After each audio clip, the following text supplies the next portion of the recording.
Good afternoon, everybody. My apologies for tardiness. It was listening to the Honourable Judy Foote in the House give a very emotional speech today, and we wish her all the best in her future endeavours, and we will be lesser for having lost her in this House moving forward. But I would like to get going right away. First of all, welcome to, who do we have? MP Alexander Boulier. Nice to see you. How are you? Welcome. Are you going to be with us for a while or just for today? Okay. Sorry. I was excited there for a moment. Okay.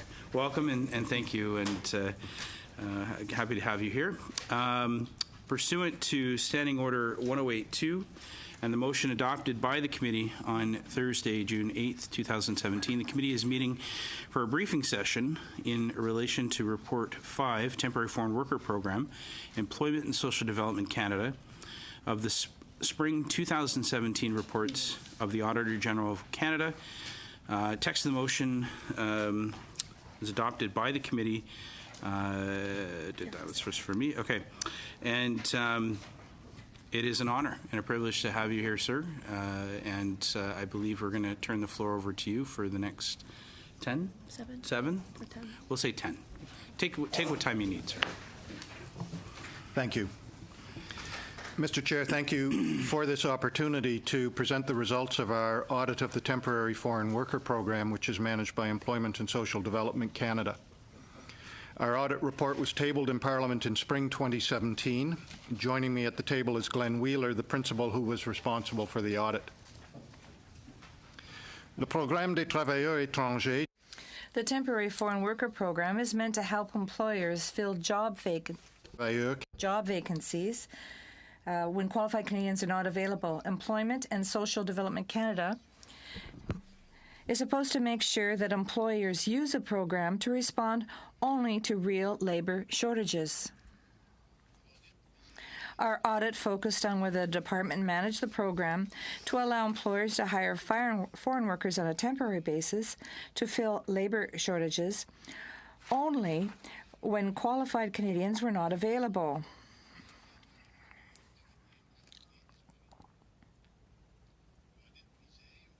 The audit also focused on whether the department ensured that employers complied with program requirements. In addition, we assessed how well the department implemented the reforms that the federal government announced in June 2014. I should note that since the work for this audit ended in August 2016, I cannot comment on actions that the department has taken since then. Overall, the reforms introduced in 2014 contributed to a reduction in the number of temporary foreign workers.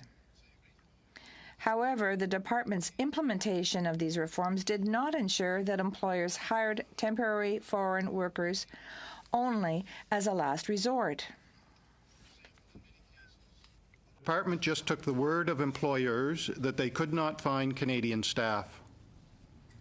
The department also did not consider sufficient labour market information to determine whether Canadians could fill jobs. We found cases in certain sectors, primarily caregivers and fish and seafood processing plants, in which the department should have better questioned whether temporary foreign workers were filling real labour shortages. In particular, there were indications that unemployed Canadians who last work in fish and seafood processing plants may have been available for work. In addition, the department committed to requiring employers to demonstrate that they had tried to fill low-wage positions by recruiting from underrepresented groups. In the files we reviewed to which this commitment applied, 65% of employers did not make adequate efforts to appeal to underrepresented groups before requesting temporary foreign workers. Nevertheless, the department approved most of these applications. For example, program officers approved applications for temporary foreign workers in some fish and seafood processing plants located near First Nations communities, even when efforts to recruit from these communities were not found on file. Nous avons aussi constaté que le We also found the department increased its enforcement activities since announcing program reforms. However, it did not use the information it had to focus its activities on employers of the most vulnerable workers or on employers that were most at risk of not complying with the program.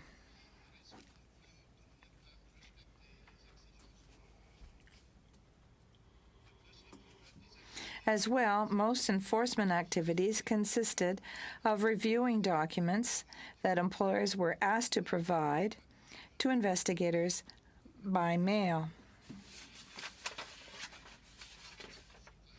The department conducted few on-site inspections and face-to-face interviews with employers or temporary foreign workers. The department did not measure the results or impact of the program and did not know what impact the program had on the labor market. Appropriate analysis of results and impacts could have helped the department understand underlying reasons why, for example, Canadians did not appear willing to take some of the jobs that temporary foreign workers eventually filled. We're pleased to report that the department has agreed with our recommendations and has prepared an action plan to address them. Monsieur le Président, je termine ainsi. Mr. Chair, this concludes my opening remarks, and we'd be pleased to answer any questions the committee may have. Thank you. Much, sir. I appreciate that. And first, actually, we don't know where we're going first. Do we have who's up first, gentlemen, ladies? Rock, paper, scissors. Ladies first. Ladies Mr. first. Speaker. Madam Wong, please. Thank you very much, our witnesses, and thank you very much for a very detailed report. The file of temporary foreign workers has been looked at in many different ways, and then I think my question is, where do we go from where? Well, from here, you know, you were suggesting an action plan. Because the department admits all of these findings that you got, and also, you know, they agree that they will be proposing an action plan. So my question is, what do you think of the timeline for these action plans? What do you think, you know, how fast the government should move on with that action plan? Thank you, Mr. Chair. The action plan that I referred to was an action plan that the department prepared and presented to, or I guess tabled with the Public Accounts Committee. So it is a public action plan. In fact, I think perhaps the thing that may be of interest to this committee is a couple of the dates in their action plan have already gone by, so they should have already put some of those things in place. So, you know, the recommendation, for example, that we made in paragraph 41 of our report, which was that they should review current policies, guidance, and processes to identify opportunities to strengthen the assessment of employers' recruitment efforts. They should ensure that temporary foreign worker program officers can more fully verify the accuracy of employers' statements, and that employers use the program only as a last resort. They said they agreed. They put together what their response was, and they said that their expected completion date for that was August 2017. So again, I mean, I can't tell you whether they have or they haven't done that. What I can tell you, though, is that, you know, they have an action plan. They have specific dates outlined in there. Some of those dates have already gone by or soon will be coming up. So I think there's information in there for you to find out from the department at some point exactly what they've done in terms of living up to that action plan. Do I have a follow-up? Pardon me? I have 3.5 minutes. Thank you very much, and I think this is exactly, you know, the kind of question we like to ask, and how do we move forward? And then, of course, you also mentioned several other ideas, and then I think I recognize that the focus of the audit was on the previous reform that were made, but was any part of this new strategy examined during the audit? So the audit period we looked at was from the 1st of January 2013 until the 31st of August 2016. That was the period of time, that was covered by the audit. And we based the audit on the reforms that were put in place in 2014.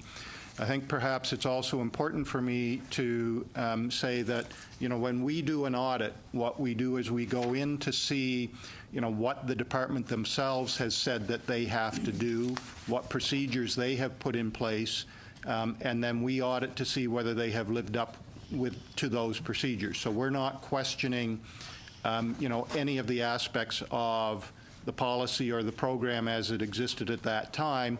We were just looking at how had the department actually implemented primarily those reforms that were brought in 2014, to see whether they had actually implemented what they said they were going to implement. Yeah, thank you very much for your answer. And my next question is, you also not acknowledge in your report that it was not an audit of Immigration, Refugees, and Citizenship Canada or the Canada Border Service Agency, both of which execute certain aspects of this program. Do you intend to audit these groups in the future?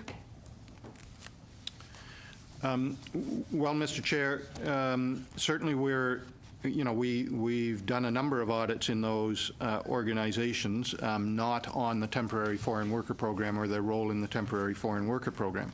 So at this point, again, our normal path on an audit is we do an audit, make some recommendations, the department says what they're going to do about it, and then we may come back in a couple of years to see whether they've done what they said they were going to do. At that point in time, we might also decide to expand the scope of the audit to include other departments that are included in it, but we haven't made that decision yet. Thank you very much. And I had another question, because you also mentioned about the agriculture industry on the, probably on the, something on the West Coast where I came from. So that industry sometimes utilizes the temporary foreign worker program. And then also for the food industry, there has also been really criticized for stagnated wages, which you also allude to in the report. So my question is, I'm wondering if there are certain industries that you would recommend are more closely monitored, or if there are sectors that repeatedly have negative evaluations and maybe the eligibility should be revised altogether. Very briefly, please. Well, I think I would just refer to the last part of the audit where we indicated that the department really doesn't have a performance measurement approach in place. So they were not at that point doing the work that they needed to do to understand what the impact was of the program on the labor market, and that's something they should be doing. Thank you very much. And now over to MP Cusner, please. Thank you very much, Mr. Chair. And I'd like to thank Mr. Ferguson for the presentation and the report, and I agree with MP Wong that it's an excellent report and brings forward very important issues. I'd take 2 minutes off the top here just to sort of bring us to why we are where we are. We know that the program had functioned fairly well in the early 2000s. 2007 comes along.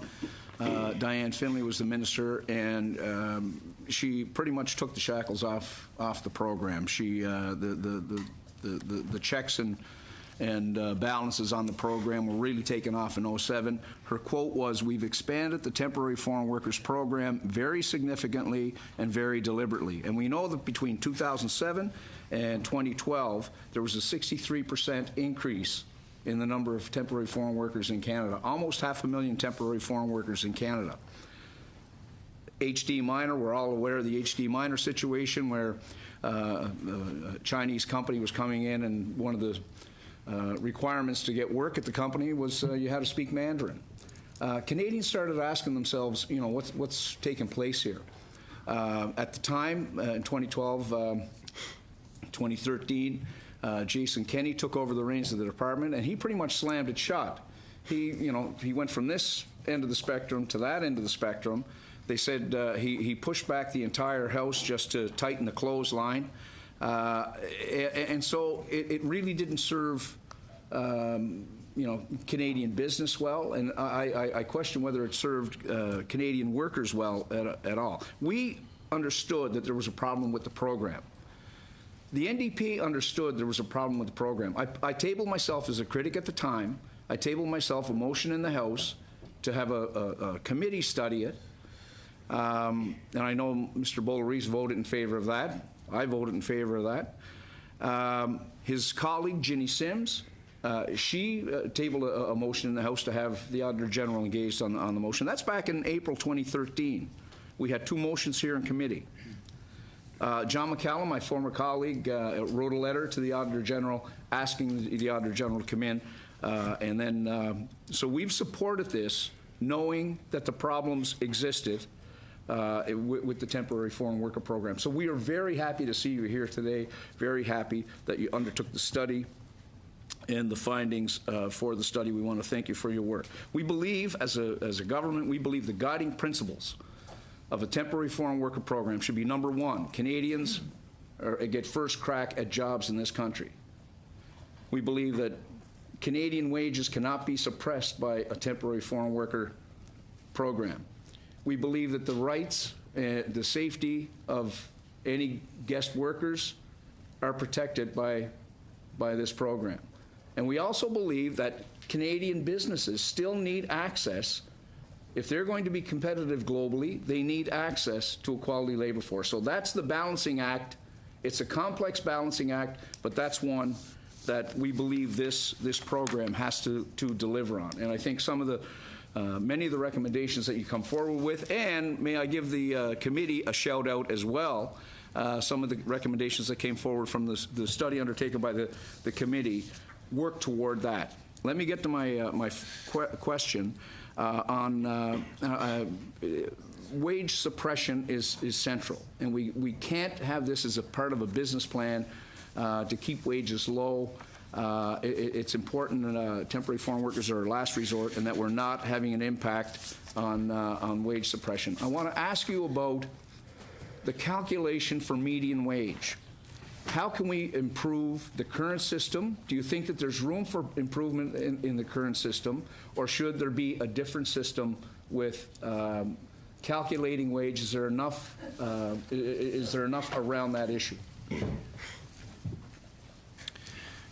Thank you, Mr. Chair. We didn't get down, into the detail of, how they calculate the wages. Again, what we recommended in paragraph 99 of our report was that Employment and Social Development Canada should finalize and implement its performance measurement strategy, and it should conduct analysis to determine the temporary foreign worker program's impact on the labor market. And in the earlier paragraphs, we talk about the fact that, there was an analysis prior to the reforms that showed that wages for coffee shop workers had stagnated or perhaps even declined in certain areas where there were temporary foreign workers. But then new measures were brought in, but the department didn't analyze whether those measures actually changed that situation or not. So fundamentally what we were saying is the department wasn't doing the analysis that it needed to do to understand what the impact was on wages, and the comparison to Canadians and wages sort of in that same area. I'm afraid, sorry. What's that? You have like 10 seconds for a question. Maybe I can catch somebody's if there's spare time later. Thank you. Thanks very much. Thanks now very over much. to Monsieur Boulerice. Merci beaucoup, Monsieur. Thank you, Mr. Chair. And thanks to the witnesses for coming here today, and thank you for the significant work you do. This is a program that has some very tangible impacts on companies and on workers. I think that my colleague, Mr. Kusner, summarized or gave the background of the last 10 years of this program. At one point, we saw 2 different trends.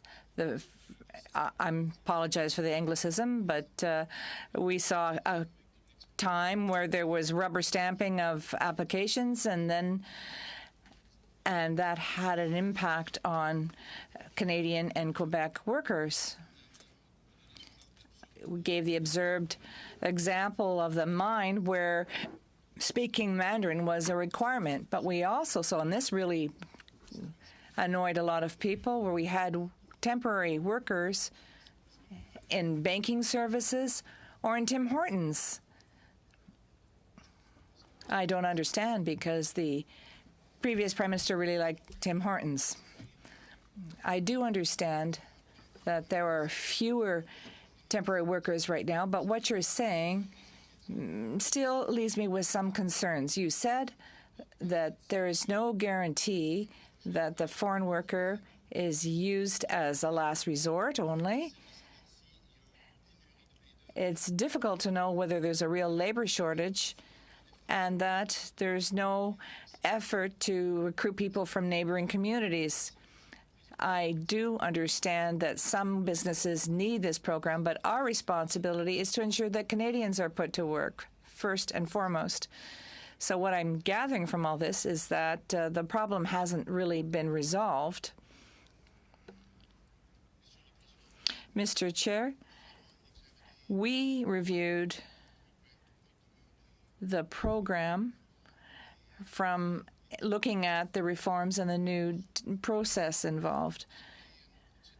This was a situation whereby we had to determine whether the department had implemented all aspects of this program. And as you said, there were problems.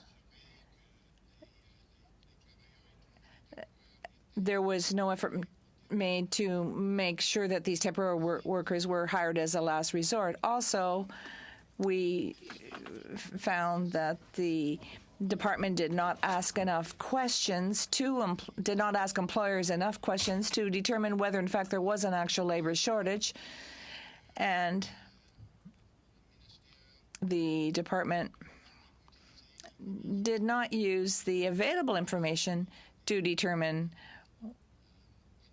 whether, in fact, there was a labor shortage. When we carried out this audit, of course, there were some shortcomings still with this program. I can't say whether the department has rectified the problems, but once again, the program was due to the fact that there were still shortcomings in the program. Thank you, Mr. Ferguson. And what troubles me even more is to find out that there's no way to measure the efficiency or the performance of the program. We're talking about different markets in various areas of the country. We don't have enough facts. We don't have an objective assessment. So we're kind of going in the dark here. Does the program work or doesn't it not work? If we can't measure the impact on the labor force, what does that tell us? That is true of any program. It is essential that we have some way of measuring the performance of a program. And we indicated that the department was in the process of perhaps developing a program enabling it to measure performance, but we stated that we found a lot of situations where more information was required in order to understand the impact of the program. So we made a recommendation stating that the department should prepare and implement a strategy to measure performance. Did I understand correctly? You said, now I'd like to talk about the real situation of temporary workers, namely how they're treated when they come to work in their fields or plants. These people are often in precarious situations. We've heard horror stories in the past where these people were being exploited and that they were working under harsh conditions. You said that there were very few inspections carried out to see what conditions they were working under. So did you determine whether or not these people were treated well or not?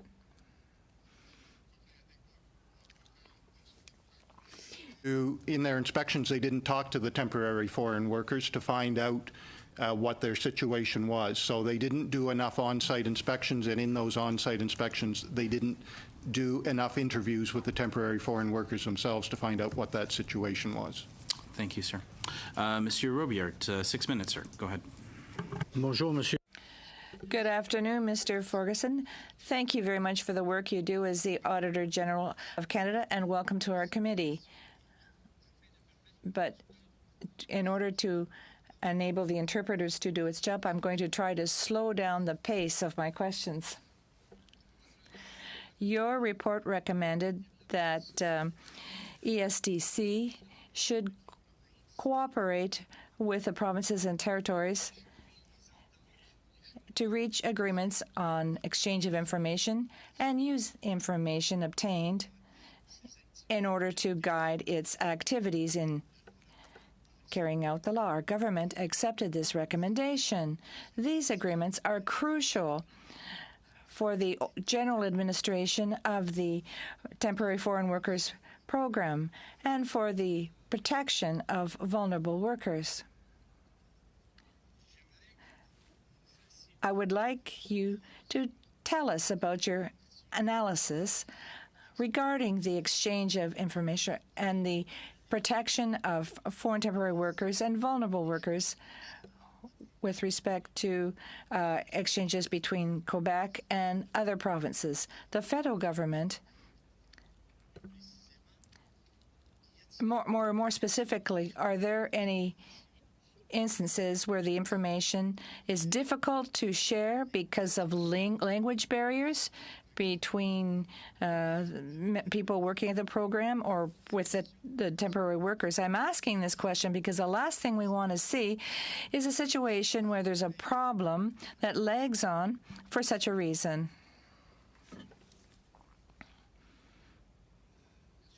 Thank you, Mr. Chair. Of course, we indicated in paragraph 74, we noted that the minister or department had an agreement with one province. So at that point, there was only one agreement with one province. The other thing is in the department's action plan. But in response to our recommendation in paragraph 76, they say that they agree with the recommendation, which was about putting the agreements in place. And they say, as agreements with provincial and territorial partners are pivotal to the overall administration of the Temporary Foreign Worker Program and the protection of vulnerable temporary foreign workers, the Department will continue to engage these partners in information sharing discussions with the intent to finalize information sharing agreements as soon as possible. And their expected completion date for that is December 2017. Well, I guess what they actually say is what they're going to do is have ongoing engagement with provinces and territories, and beside that, they call it an expected completion date of December 2017. So those two things are a little hard to put together. But nevertheless, I think that the important part of this is that the department agrees they need to have these agreements, and they agree that they are pivotal to have them. Now, the reason why they were not in place was not something that we looked at. We just simply noticed or noted that they only had one that was in place at the time we had done the audit. We can recall that the changes made to the program under the previous Conservative government in 2014 led to a one-size-fits-all approach. So when you look at our country and all of its diversity, you can imagine that the program wouldn't always be aligned with the needs of the province or the regions. Everybody has its own reality. what did your audit have to say about the impact of this previous approach, particularly for employers and workers at that time?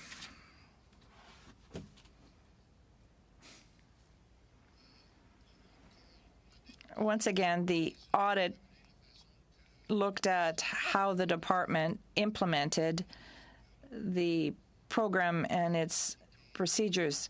We indicated that there were shortcomings in various aspects of the program. So the important thing for us was that there were certain policies and procedures in place. The department said it was important for this program to operate smoothly, but there were shortcomings. The problem was simply that there was a lack of the problem was that not all requirements were met by the department. Yep. MP Long, 6 minutes. Thank you, Chair. And thank you to our presenter, Mr. Ferguson. I just want to touch on, I guess, my home and where I'm from. And I'm from New Brunswick, southern New Brunswick, and St. John Ross is my riding. And just south of me, in New Brunswick Southwest, is aquaculture industry and certainly lots of fishing industry. So, I mean, obviously, the temporary foreign worker program is complex. We know that. There's certainly been lots of changes to it over the last, several years. But can you just speak, with respect to your audit in particular, can you just talk about decisions that have been made over the last 10 years that have impacted the delivery of the program, and just different things that you would look back in your audit and maybe say, you know what, if you had done this or you should have done this? Can you just kind of give us a few minutes on that? Well, again, as in this role, in fact, we don't question government policy. So, it's up to the government to establish policy. Whatever that policy is, we go in and we audit to see how that policy was implemented. I think the one thing that we do say in the report is that after the reforms that came in 2014, it does appear that those reforms, helped to reduce the number of temporary foreign workers. That seemed to have been its objective, and it appears to have helped do that. What our concern was there were certain requirements established as part of that to implement that policy, and the department did not follow all of those procedures, even though they were their own procedures for how they needed to implement the program. Okay. So, for example, again, making sure that there really was a workforce shortage in certain positions, and there were indications that they didn't do enough work to verify that before they actually approved the hiring of the temporary foreign workers. Just, I'll jump in if you don't mind. I know you mentioned that you found that 65% of employers didn't make enough effort. So that was related to, I guess, trying to find Canadians from underrepresented groups, so primarily First Nations and that type of thing, where, I think it was 65% of a sample that we had taken.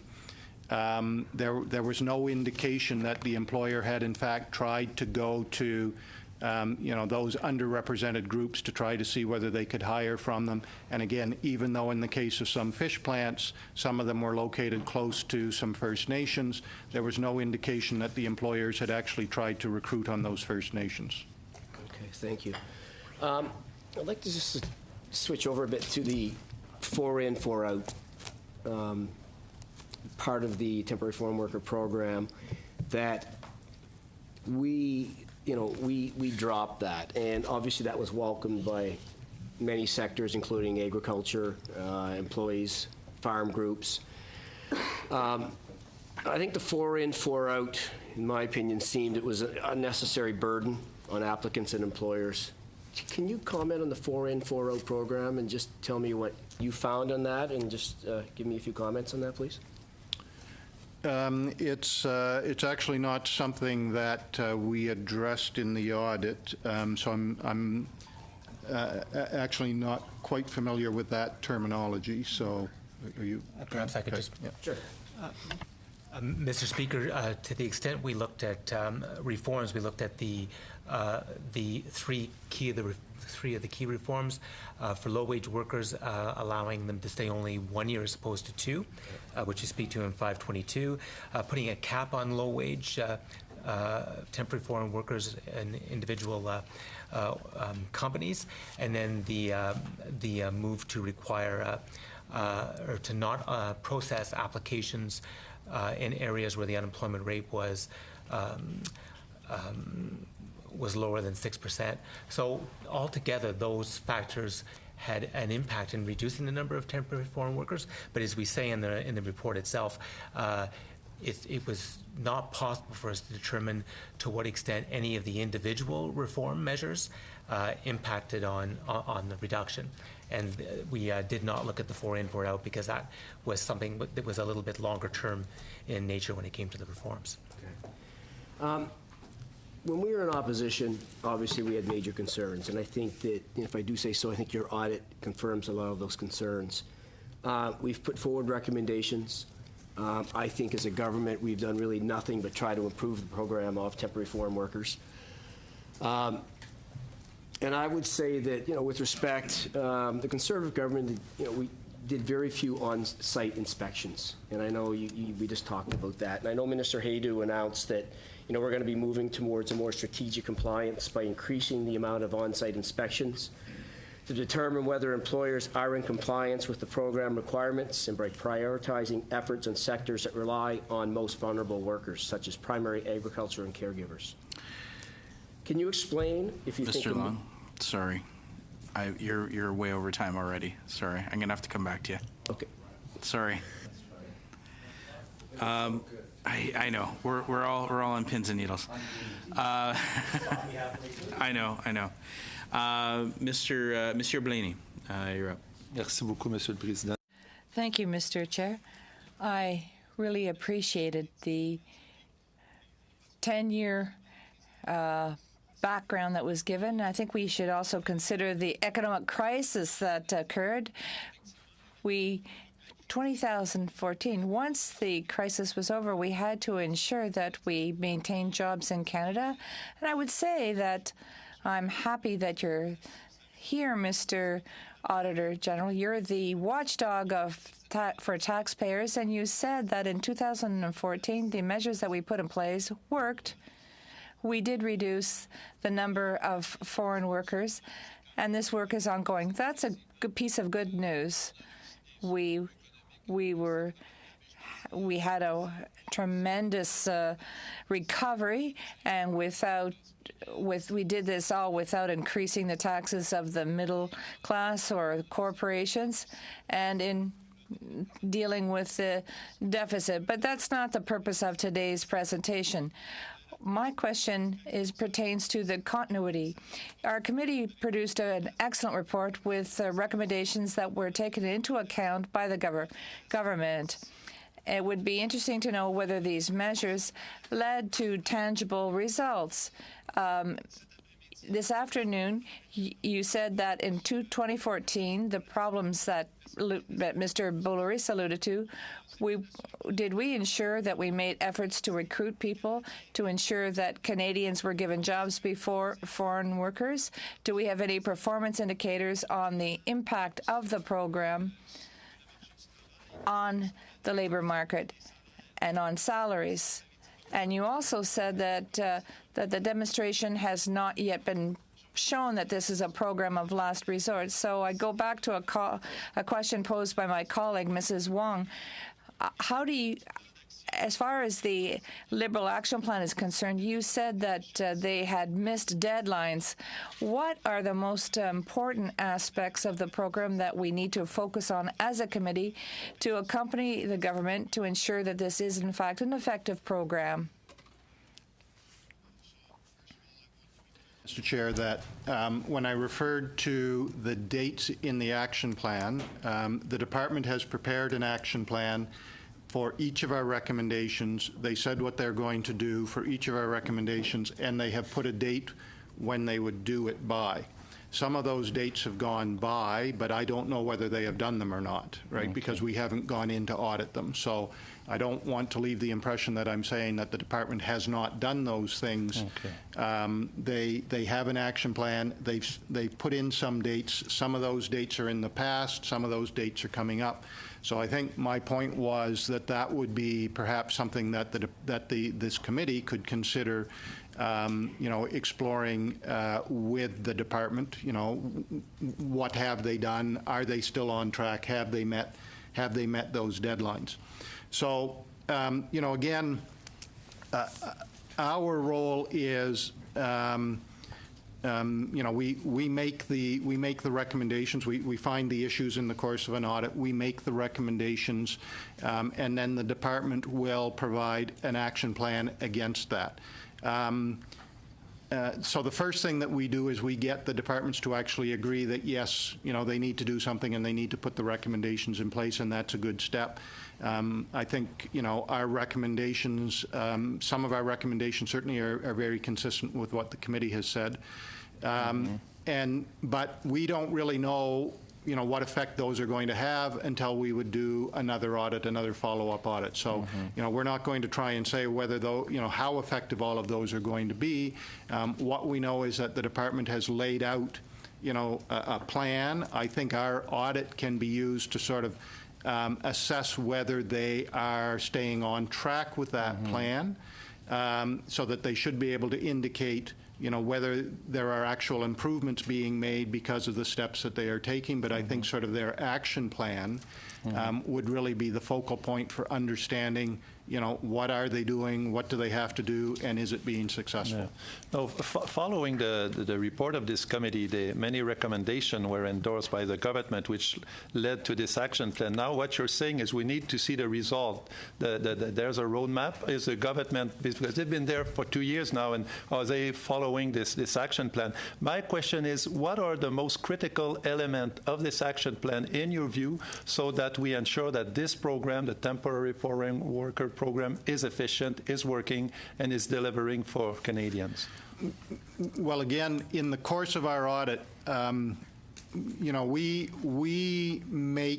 don't make a lot of recommendations in the course of an audit. We try to keep our recommendations to sort of, few but important recommendations. So, and the action plan that they have prepared is what they're going to do for each of the things that we have recommended. So in our opinion, we try only to make recommendations that we feel are important in the first place. So therefore, I would suggest that I can't really say, what may be the most important in their action plan, because we feel that the recommendations we've made, we thought them through clearly to ensure that they were important in the first place, and therefore the actions that the department has to take to deal with those recommendations are equally important. Thank you, sir. Thank you. And now we're going over to MP Fortier for 6 minutes. Merci beaucoup. Merci. Thank you. Good afternoon. I carefully read your report, and one of the features that I looked at in particular was the inspections, site inspections. You stated that there were more paper assessments. What concerns me with that is that in my riding, Ottawa-Vanier, a high percentage of seniors need home care, and they have to, and these people need to be supervised. So it's important to understand the relationship between employers and employees in this case, particularly with respect to temporary foreign workers. Could you tell me about site inspections? I think you mentioned that you have a lot of paper assessments, but not so many actual in-site visits. Over to Mr. Wheeler, if I can. I think the important things in the inspections, yes, we identified that most of the inspections that the department was doing was simply a matter of asking employers to send in documents, and they would review the documents. We felt that they needed to take a risk-based approach to inspections, so identify which employers were most at risk of not complying with the program, and put a focus on inspecting those employers. We said that they should do more on-site inspections. The other thing, though, that they were doing was even when there was an on-site inspection, they were giving the employer warning that they were going to come in. When, again, surprise inspections can be more effective in some situations. And then we also said that they didn't do very many actual interviews with the temporary foreign workers themselves. I'll ask Mr. Wheeler if there's anything that I've forgotten or if there's anything that's specific to the caregivers. Mr. Chair, one small point to add. The department itself identified inspections of caregivers as crucial because this was a higher risk area. However, during the course of our audit, we did not find that any inspections were done of caregivers. And another area where there's a lot of risk is with agricultural workers. And only in July of 2015 did they start doing inspections in that area. And I think Mr. Ferguson mentioned, even when they did the inspections, a lot of them were paper-based, and there are 21 things they can look at when they do an inspection. However, under the old regime, they were only looking at 3 of those elements. Under the new regime, they were allowed to look at all 21, but we found for most of the inspections that they were only looking at 7. So even when they were doing the inspections, they might not always have been getting at the areas of greatest risk. And as you had mentioned, caregivers was a key area. Merci. Donc, je comprends que maintenant. Thank you. I understand an effort has been made now. The department has made a commitment to undertake more inspections, so there will be a new approach that will be rolled out. Do you think that this could have an impact on the future of the program, that is, that we conduct inside inspections? And if so, how? Made a recommendation that the department should develop and implement a comprehensive risk-based framework. And it should include investigating specific sectors where, high levels of risk may exist. So we made a recommendation that they need to look at their inspection regime. I guess what I would suggest is the department should be able to, provide information on a periodic basis about what they have done. How many inspections?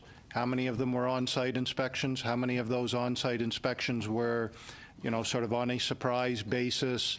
How many of them included interviews with temporary foreign workers? How many of them resulted in something that needed to be altered? So I think that what we have done here is really provided the department with a way to get down to some specific indicators about that would answer your question, right? Is what they are doing now a better approach to inspections than what they were doing when we did the audit? Merci. Je vais partager. Thank you. I'm going to share my time with Mr. Kusner.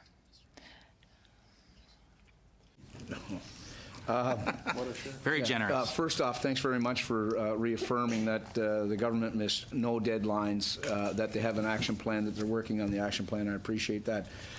When the changes were made by Minister Kenney, everything was lumped together. I want your opinion on sectoral changes. So if you could share your opinion on sectoral changes. When the changes were made, all of a sudden, the television and movie industry were being hurt terribly in Canada. They couldn't get Leonardo DiCaprio across the border to film Revenant because he had to go through the same protocol as the fish plant worker in Surrey, Prince Edward Island. Do you see that there is a need for a sectoral approach? Because the needs, the demands, the quality of the jobs, all those things sort of factor into a good program. Maybe just your thoughts on that. Very, very briefly, please. Well, if I can, Mr. Chair, I think I need to make sure that, again, that I'm understood when I'm talking, first of all, about the deadlines. I think I said I did not mean to imply that the department has missed deadlines, nor did I mean to imply that they have met the deadlines. Fair enough. What I meant to say was they have deadlines. They've given the deadlines. Some of those have already gone by. So now there is information for somebody to look at that to determine whether they have or have not met those deadlines. Very good. In terms of sectoral changes, we didn't look at that specifically. Okay, thank you. And now over to Mr. Warawa, please, for 5 minutes. Thank you. Excuse my voice, I've got a cold. And I'm glad to be back on the committee. I was on defense for a very short period of time and enjoyed defense because I got to make a new friend, Yves Robillard, and we had a very good time, a very good committee, nonpartisan, working together, and I hope we can achieve that here on this committee. I sense there's a little partisan jabs going on here, and the goal of the committee is to do good work. And the responsibility of a government is to make policy.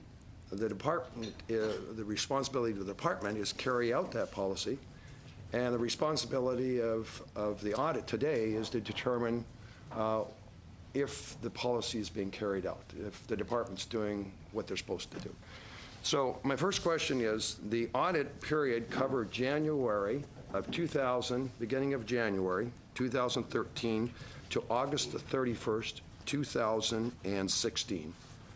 Why did it not go to the end of 2016? Mr. Chair, our field work ended on August 31st, 2016. After that point in time, we started to draft the report and discuss recommendations with the department. So the reality is, in any performance audit, we have to have a cutoff period, at which point we stop doing the field work and we start drafting the report. So it was no more than that. Okay. So what changes have there been in the last year of the audit? Have there been any dramatic changes? You're referring to sort of the August 2015 to August 2016, or are you referring to since? Yes. Yeah. Well, in the period, if you mean from the period, Mr. Chair, from after August the 31st, I'm sorry, 2015. Yeah, that last year. Oh, in terms of the audit period. In terms of changes, well, we did see, for example, in the area of enforcement activities, they started to pick up and do more enforcement activities. For example, the on-site inspections. But as we state in the report, they started 173 of them, and at the end of our audit, they had only, completed 13. So they were starting to go in the right direction and make some good first steps. But they hadn't fully implemented all of those changes. Good. So the recommendations that were made, and you mentioned the recommendations are few but important. Did the department, did the government, I should say, agree with all the recommendations? Yes, they agreed with all of our recommendations. And would you agree that it may be helpful, as this audit was helpful, it may be helpful to have the department come to Houma Committee and also report to us whether or not they've achieved their action plan and on those recommendations? Certainly, I would think that would be something to consider. I don't know the nature of all of the committee's business and what the committee does and doesn't tend to do. But the department has prepared an action plan. That action plan is with the Public Accounts Committee, so you might consider that as well, the work of this committee and the work of the Public Accounts Committee.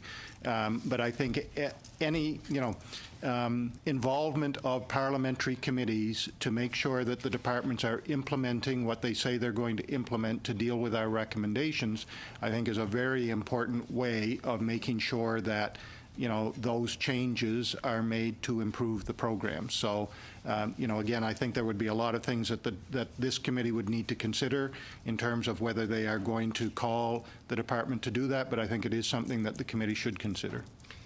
Would you, you've highlighted some shortfalls and recommended some changes, an action plan, a framework.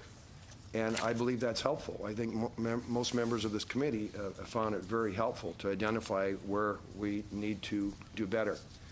The ultimate goal of the temporary foreign worker program is to protect Canadian jobs. Canadian jobs need to be filled first by Canadians, and if there are no Canadians that can do it, then the temporary foreign worker kicks in. So, as my colleague, Mr. Blaney, pointed out, there was a level of success in protecting Canadian jobs, but the temporary foreign worker program will evolve over the years.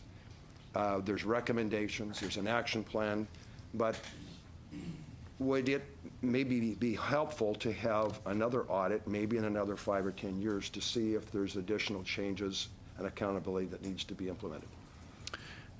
Well, again, certainly, part of our work is always to consider which of our audits do we need to do follow-up work on.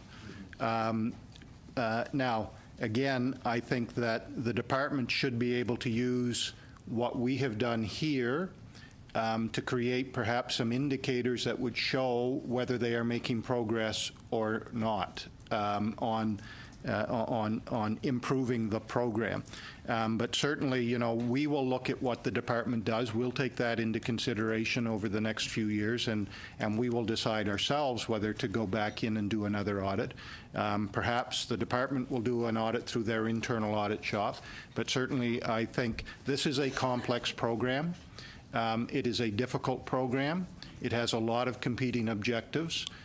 So I think that it does need, I guess, the audit type of view of the program to see whether it is actually implementing whatever the policy of the day is as that policy was meant to be implemented. Excellent. Thank you very much. And now over to MP Boulris, please. Merci, Monsieur le Président. Thank you, Mr. Chair.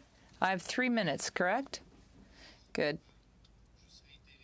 Just to repeat, I think we need more inspectors to look at the real situation, ensure that the conditions are good for the temporary foreign workers. As a society, we can't accept the fact that 8 or 10 people are stuck in a container, as we saw in the past. The other point I wanted to raise is the caregivers who come often from the Philippines, who work in homes where people need help for housework or whatever.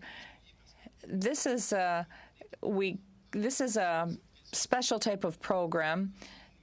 So they're hired to work in one house in particular, but it puts them in a bit of a vulnerable situation.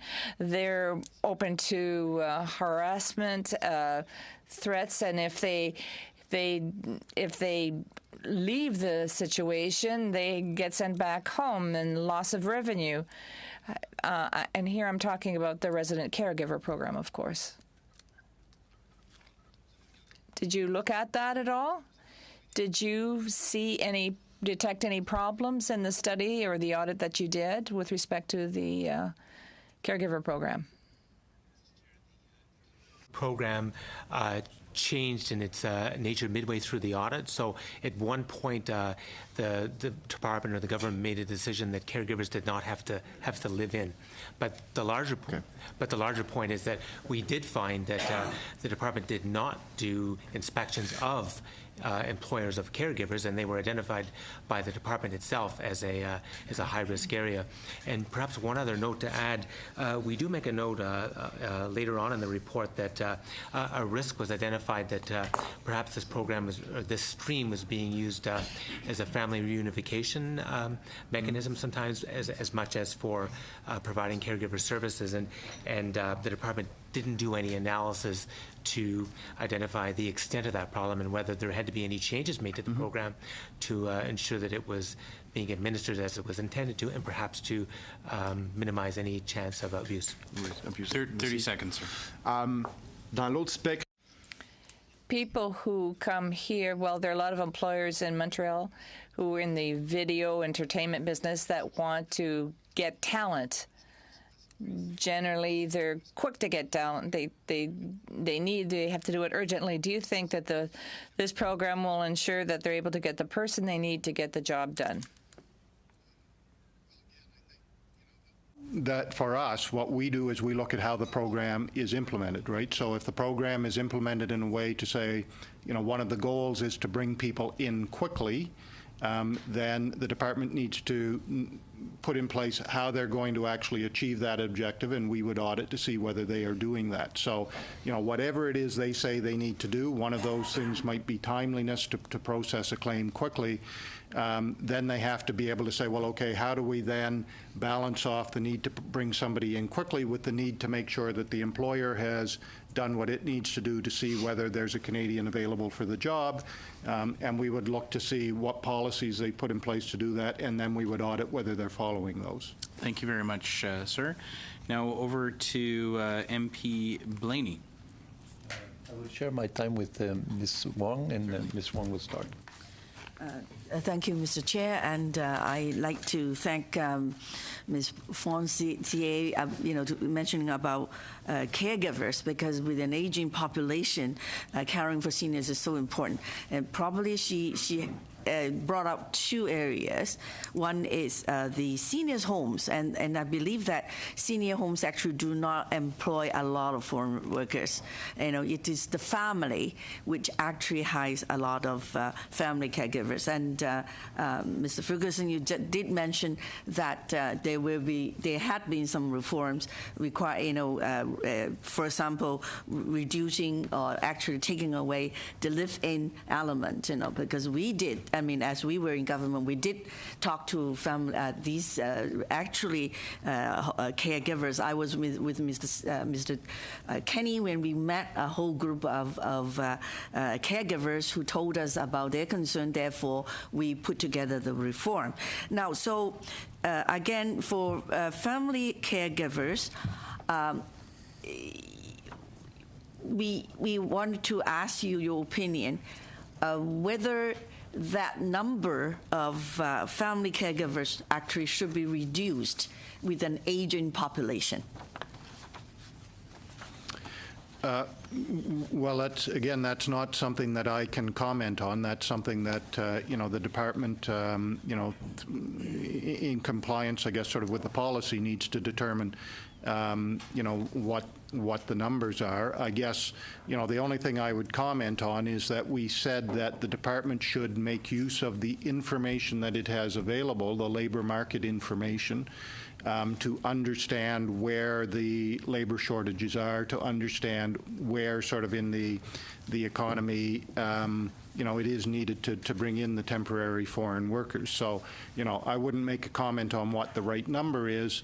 The only comment I would make is that, the department should be using that labor market information to try and understand where those shortages are.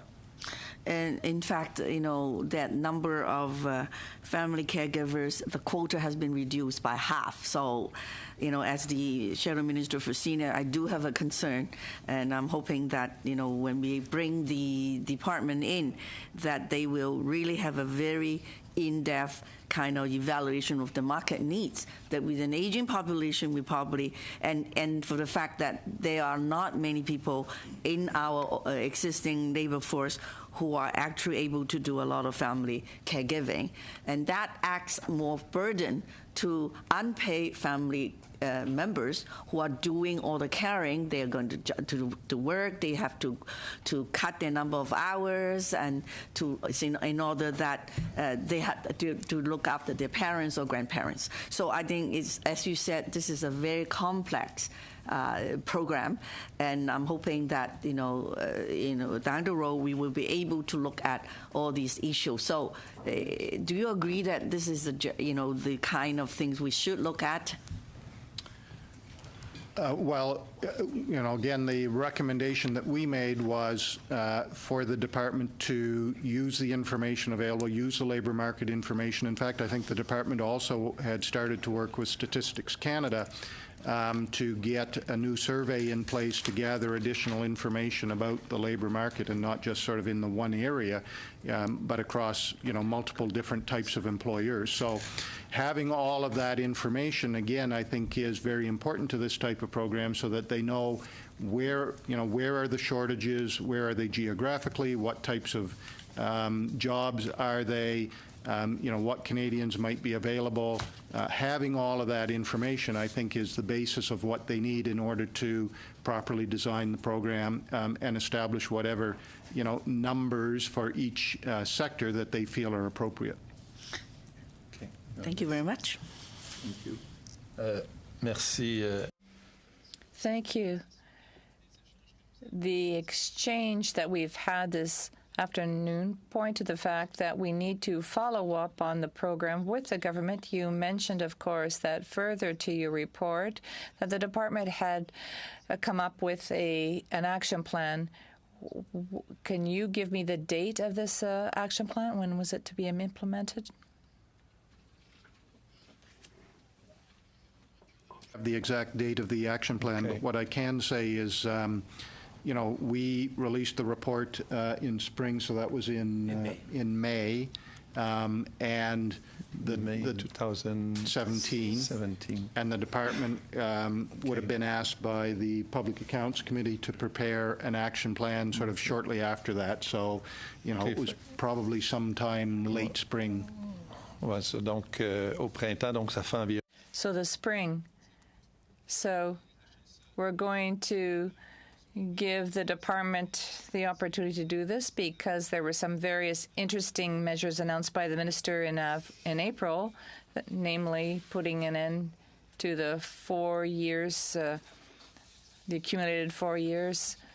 That will make it easier, Mr. Bulleris, to make it easier to get permanent residency for temporary workers. I have a lot of experience on this. In my writing, we have a lot of people who come here as temporary workers. They do great work, and now the government has to make it easier for these people to integrate these individuals into our communities, so that if they can eventually bring their family, and this is all done through permanent residency, of course. We're not talking about people who have been deported from their country, who show up illegally at the border. We're talking about people who are filling a labor shortage here, and unfortunately, we've seen all too often that the temporary foreign workers program was used to staff positions on a long-term basis. So it's important that we follow up on this. In 2016, there were 79,000 foreign workers who were given permits, and I think that the points you raised are still relevant. We have to ask for the government to be accountable for this and ensure that we're not setting Canadians aside, and that in fact we're recruiting the right people. My preamble was a bit long, but I'll get to my question later. Thank you. No problem. MP Rumi. Thank you very much for presenting to us today. This is a subject that's been very near and dear to our heart since we started the temporary foreign worker program study. Throughout the witnesses that we saw, there was a common theme and I'm going to keep myself focused to this common theme of not necessarily hiring Canadians. I have a lot of experience with this program too through my corporate days, so I saw firsthand people were being hired. It was quite easy to hire for Tim Hortons, for Wendy's, for McDonald's. It was quite easy to hire. We know back in 2014, there were some challenges, and the program was basically shut down, was closed door. You couldn't make anything happen. And I see from your comments, the reforms introduced in 2014, while they contributed to a reduction of temporary foreign workers,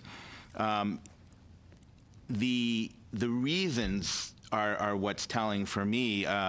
You note that, for example, in many cases, the department just took the word of employers that they could not find Canadian staff.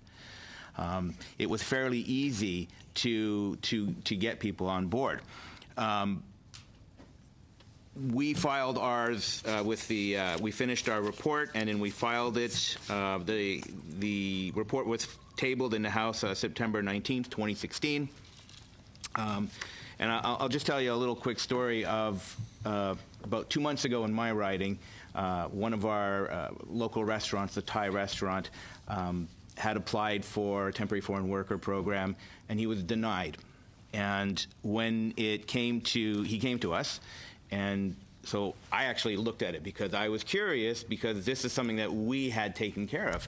So actually made the phone call to the temporary foreign worker program, and it was actually quite interesting, because as frustrated as I was, the reason why he was turned down was of the way that they advertised.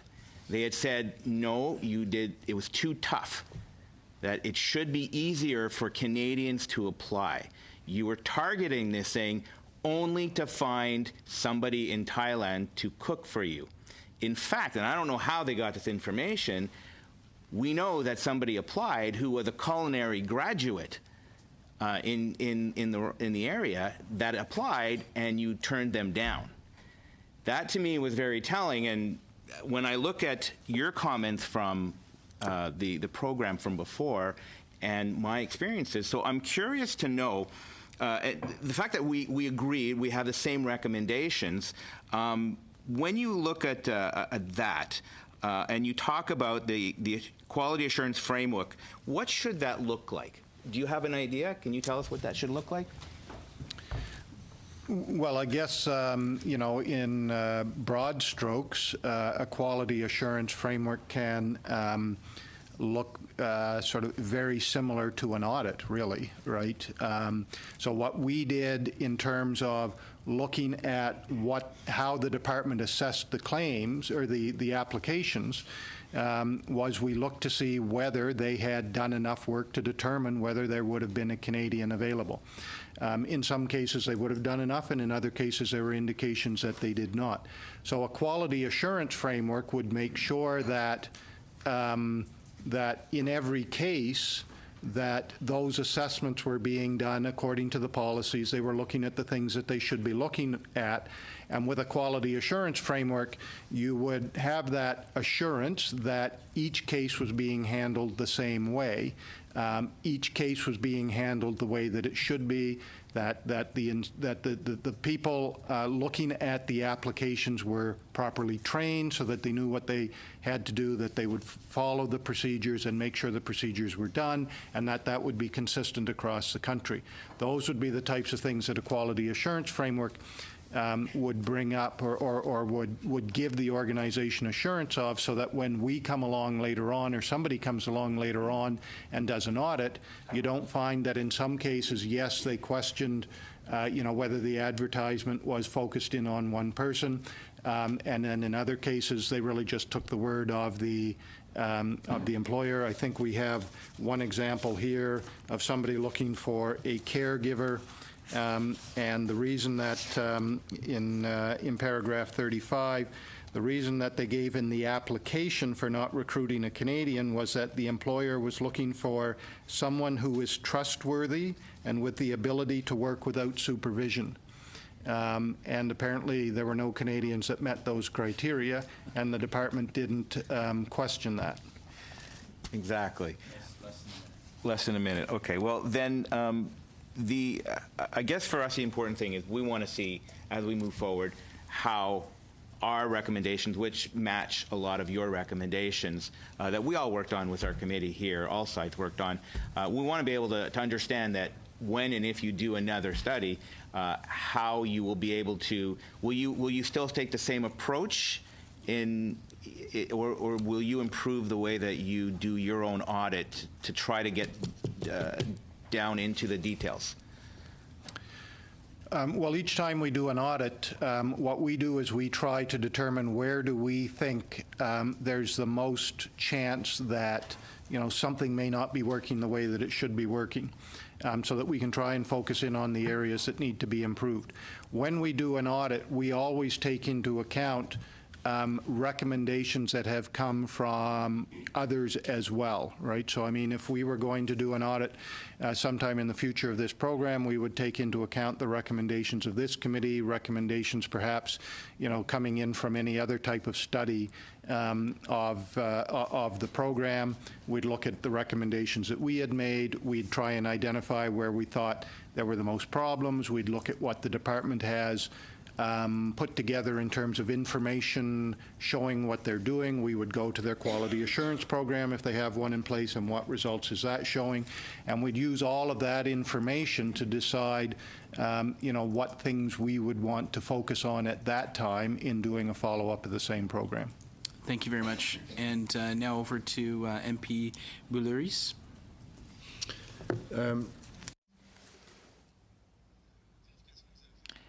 The audit showed that the programs for the federal government and the provincial and territories are necessary for exchange or transfer of information. What could the federal government do to consolidate these partnerships and create new exchanges or programs when necessary?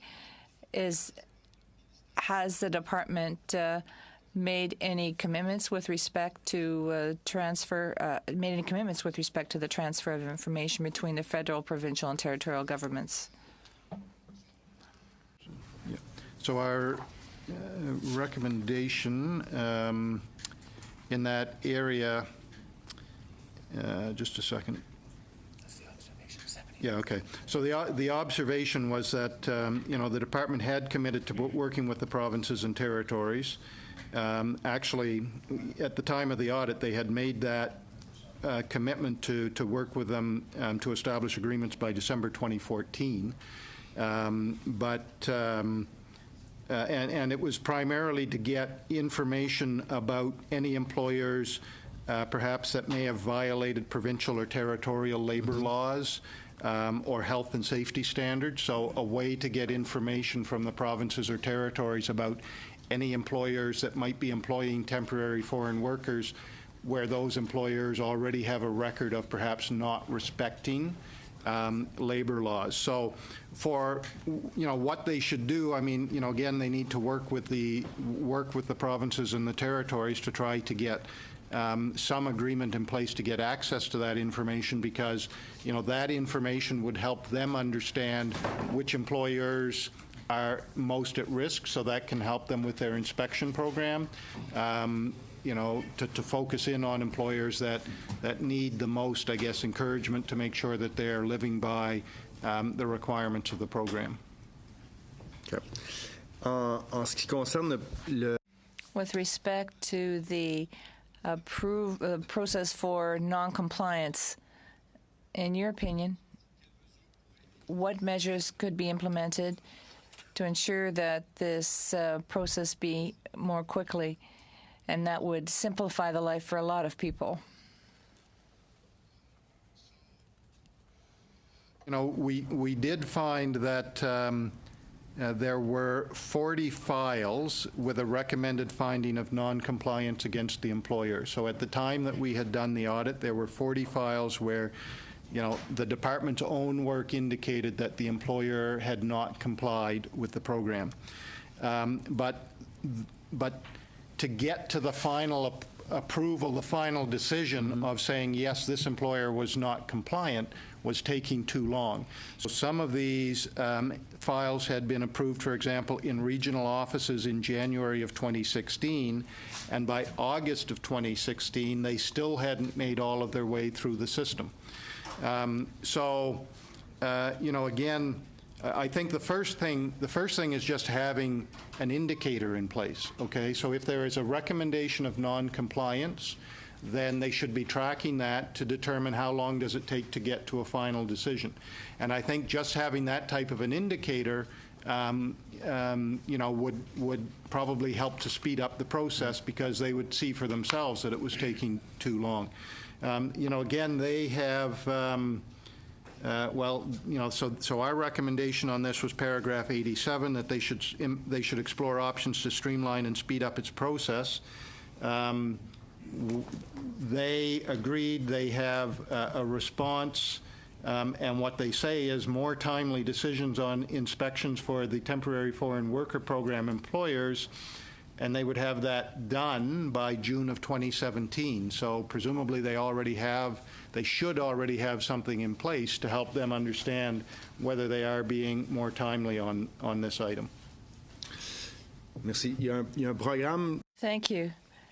There's a quality assurance program to enable selection officers to look at those applications that meet the needs of the program. What elements should be included in this quality assurance program in order to make the system more effective? Standard quality assurance framework includes the regular review of program officers' decisions. So, again, it's going in and looking at how are the program officers making decisions? Are they properly trained? Are they using the information they should be using? Are their decisions reviewed by their supervisor? Is the decision that's being made in Alberta the same? Would the same decision be made in Alberta as in another province? Are all the provinces using the same criteria? And are the officers applying the program in a consistent way? So all of those types of things would be part of the quality assurance framework. Merci. Thank you very much. And over to MP Sangha, please. Thank you, Mr. Chair. Thank you, Mr. Ferguson, for coming today and giving this valuable report and the information today which you are giving.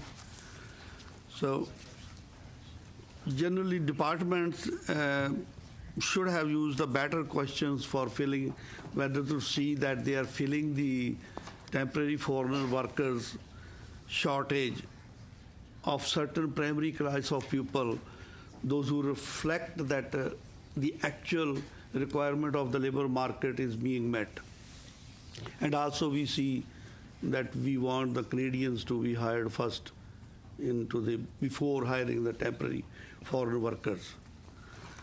So what are some of the consequences of this limited use of labor market?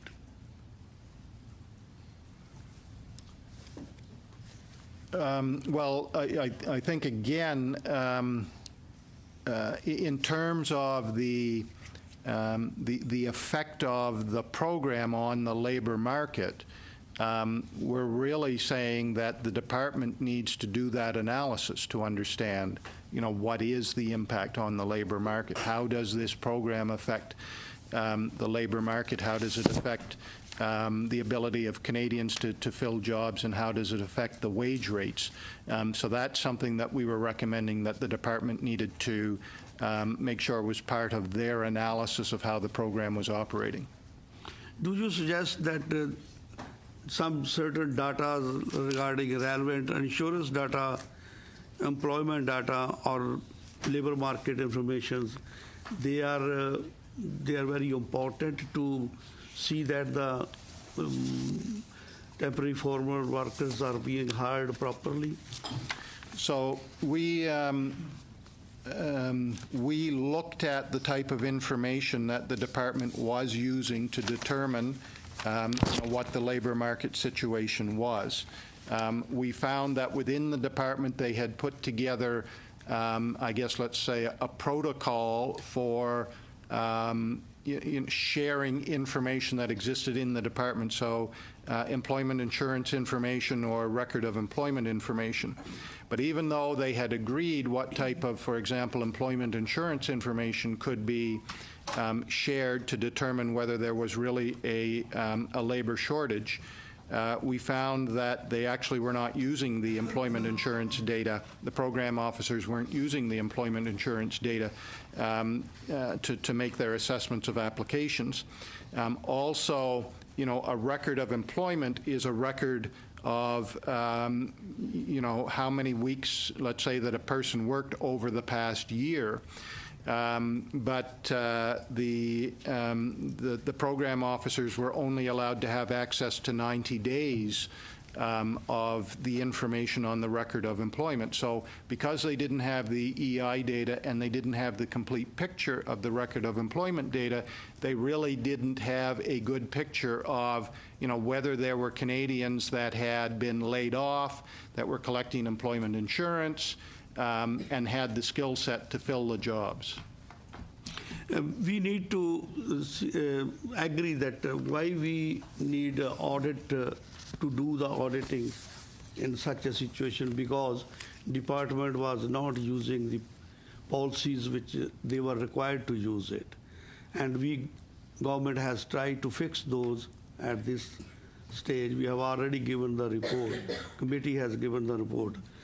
Now, my question to you is, this one is only done to see that we are having the better labor market in Canada, so that the temporary foreign workers, those who are coming, they get the jobs, they help the labor market to improve the labor market.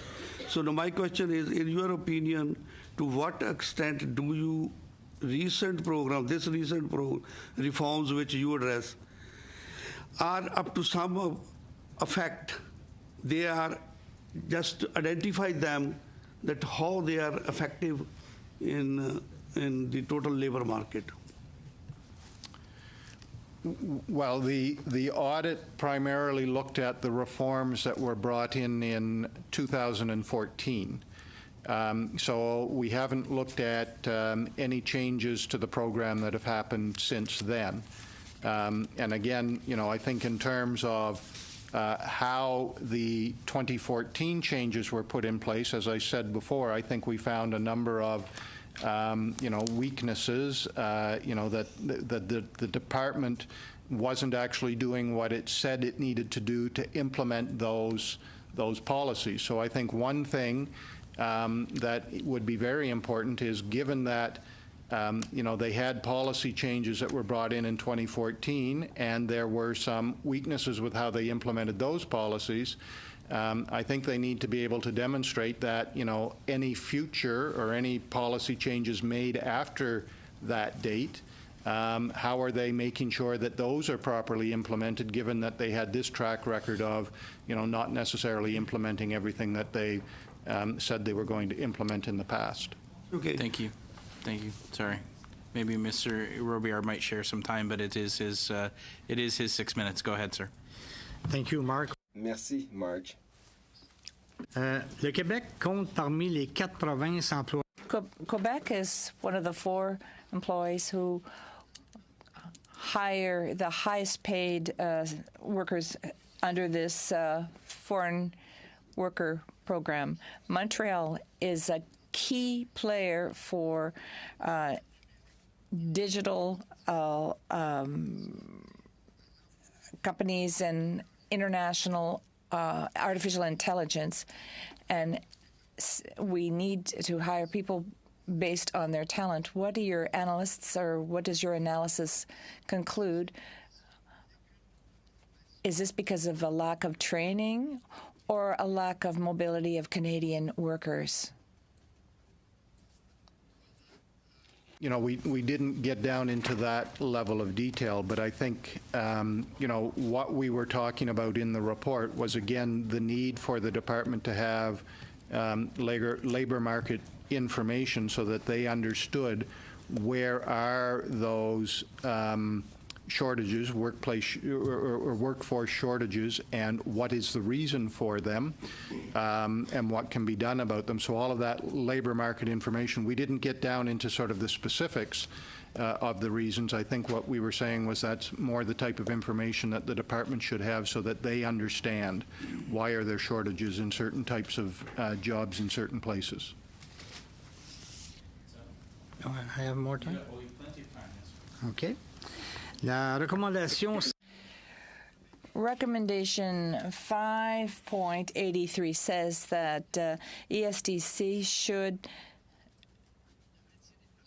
should take advantage of its expanded powers and increase the number of inspections to ensure that all conditions are taken into account. It should also carry out more in-site inspections and conduct inspections without giving advance notice in order to detect cases where there's non-compliance. The recommendation was accepted by our government. Is a government taking action to fulfill its commitment to better protect foreign workers who are vulnerable and increasing the number of site inspections of places where these foreign workers are employed?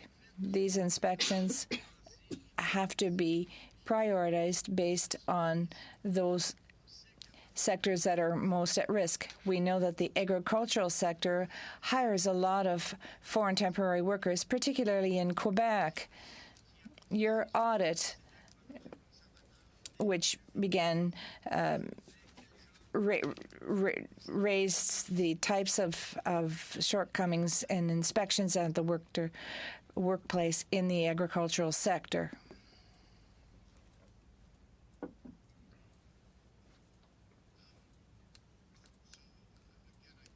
We've talked quite a bit about the whole inspection regime and the requirement to have a complete inspection regime, including identifying the sectors perhaps that are most at risk, the sectors that need to be examined.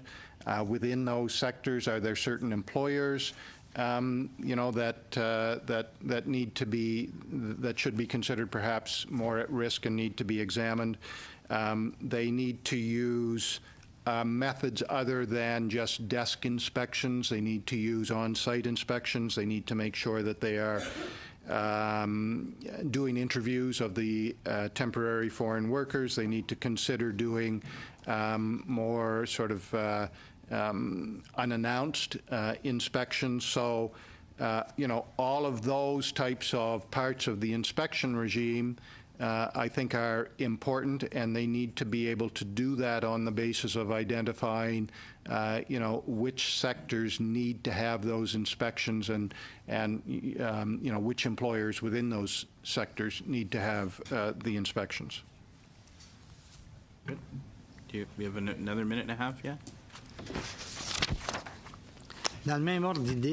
On the same line, foreign workers with high technical skills. Your report recommended that EDSC should complete and implement its measurement strategy to look at the performance of temporary foreign workers, and that EDSC should conduct analyses to determine the impact of this program on the labor force. Even though our government accepted this recommendation, I'd like you to give us more details about the analytical work done. More specifically, were you able to form an opinion on the impact of this program on the labor force when it comes to the high-tech field? Well, I guess briefly, no, we were not able to. And again, we were indicating that the department needed to be able to do that type of analysis. They weren't able to do it, so we weren't able to do it. Excellent. Thank you very much. And now I think over to MP War. Just one quick question, okay, and then I'll share my time with my colleagues. Madam Fortier mentioned the importance of seniors, and I think the majority of us in committee acknowledge the very strong importance of taking care of an aging population. And the audit deals with that narrow period of time from 2013 up to 2016, and there was one policy change in that, major policy change in that period of time. But I think we need to seriously look at maybe future policy changes to make sure that we have access for seniors to be able to age in place, which is home care. And anyway, that's my comment. Go ahead, yeah. Thank you, Mr. Chair. And I have only one question about visa, because very often, all these, again, requiring, because of the aging population, some of my constituents came to me, they said they have got all the approval from the labor market, and yet when they apply for them to come over as temporary foreign workers, then they got stuck because the Immigration, Citizen and Refugee Canada did not process them fast enough. So that's happening now. So I know that it's not in your capacity to actually audit that. So would you believe that that is a missing link? Something we also to look at this whole temporary foreign workers program. We need to look at that side as well, at the bringing of them over to Canada. Mr. Chair, I think one of the things about the temporary foreign worker program is that a number of the issues that it tries to deal with, or it has to deal with, are also perhaps issues that are not sort of the direct making of the program necessarily. So I don't know about the processing of the visas. That's not what we looked at. But certainly there was an issue of people being on EI, people from fish plants, and I think we say in the audit report that Canadians that were working in fish plants that, quite frankly, wanted to be laid off and on EI for a certain part of the year. So that makes it difficult for the temporary foreign worker program. They were not matching up workers from underrepresented groups to these jobs. So why are those workers in underrepresented groups not prepared, for the workforce to do those jobs? There's the issue of, they know they're at risk that the program is being used more for family reunification than actually for a job need. So, there are a number of things I think that the temporary foreign worker program, tries to deal with, that some of them are indications of issues that may exist in other programs or broader programs. Again, we didn't look at the visa issue, but I think, when you look at some of the problems that the temporary foreign worker program is dealing with, some of them are, also dealing with issues from other programs as well. Merci beaucoup. Alors, c'était... Thank you. Those were all the questions that we had. Thank you, Mr. Ferguson, for the work you've done. I must say that the initiatives that we took as a Conservative government enable us to reduce the number of temporary workers. I'd also like to congratulate the committee that produced a very good report under your leadership, Mr. Chairman. So that shows that shows how effective or efficient we are. But there's an elephant in the room here, and that's the ability of businesses to hire staff, whether they be Canadians or foreign workers. And right now we see that there's a threat that's weighing heavily. It's like a Damocles sword, and that is the increased taxes proposed by the government. That's why, Mr. Chair, I'm hoping that pursuant to 1082 of the standing orders, that the committee immediately undertake a study of at least 4 meetings on. I do apologize, but I will have to object. The time that this was submitted, we haven't had the 48 hours. Has not passed. OK, fait que ma motion n'est pas recevable aujourd'hui. So my motion is not. Has not been. Mais est-ce que je peux la présenter? I'm sorry. Can I introduce my motion today, Mr. Chair? Yeah. So it has been introduced. Yeah. And it would be received at the next meeting. Okay. Yes. I apologize. Okay. Okay. Good. Okay. So we'll bring it at the next meeting. Please. Then. Yes. Thank you. Right. Thank you. And sorry, you do have more time? It's good. Is it good? All right. I'm not seeing anyone else name on the list. I think everyone's had an opportunity to speak. So I'd like to. You're good. Okay. I'd like to take this opportunity at the end here just to thank both of you, Mr. Ferguson and Mr. Wheeler, for joining us and enlightening us more on the temporary foreign worker program and the work that you've done, and I want to thank you on behalf of the committee for joining us here today. I'd like to thank, obviously, my colleagues on all sides, as well as our new clerk, did a fantastic job, our analysts, translators, as always, help us understand each other, and, of course, the technical people that make us look so good. Thank you very much, everybody. And Dan Rumi.